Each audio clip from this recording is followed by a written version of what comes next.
Halo warganet.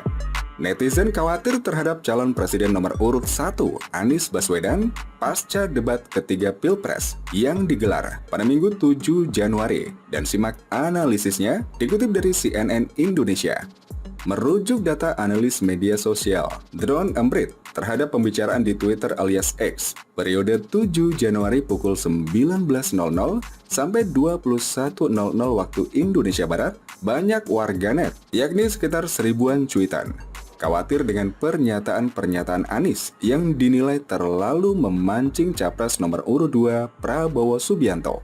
Ismail Fahmi, founder Drone Emprit, menyatakan bahwa Anies mendapat beragam respon usai debat, dengan beberapa netizen menunjukkan dukungan dan lainnya menyampaikan kritik.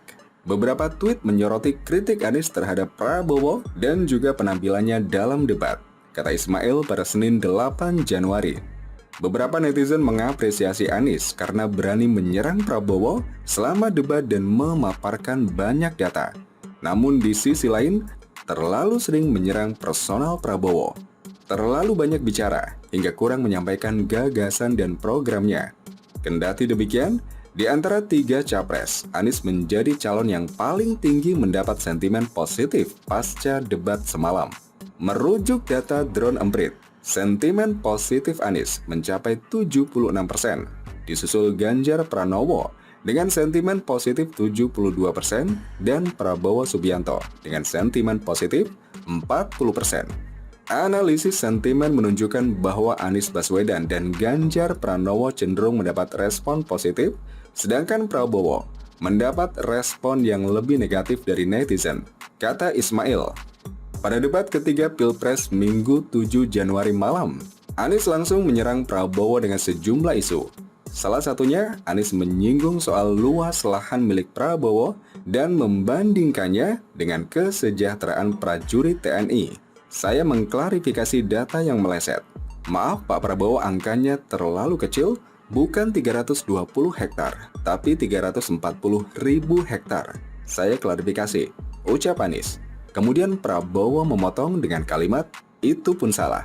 Anies juga sempat menyerang Prabowo soal kerjasama Selatan-Selatan atau KSS, yang merupakan kerjasama antar negara berkembang untuk menghasilkan solusi-solusi bersama bagi pembangunan negeri selatan. Kritik Anies muncul saat menanggapi pernyataan Prabowo terkait peta jalan Indonesia dalam membangun kerjasama dengan negara Selatan-Selatan di debat Capres ketiga Minggu 7 Januari. Prabowo mengatakan banyak negara Afrika yang datang ke Indonesia karena dianggap berhasil. Anies lalu mengkritik pernyataan dia saat diminta memberi tanggapan. Penjelasan tadi nggak menggambarkan Indonesia. Itu hanya Pak Prabowo bagaimana membangun Indonesia, ujar Anies. Menurut Anies, Indonesia harus merangkul apa yang menjadi agenda selatan. Bukan cerita apa yang kita kerjakan. Semua orang bisa baca di Google, dan presiden bisa jadi diplomasi bawa agenda. Misalnya kita menghadapi iklim krisis.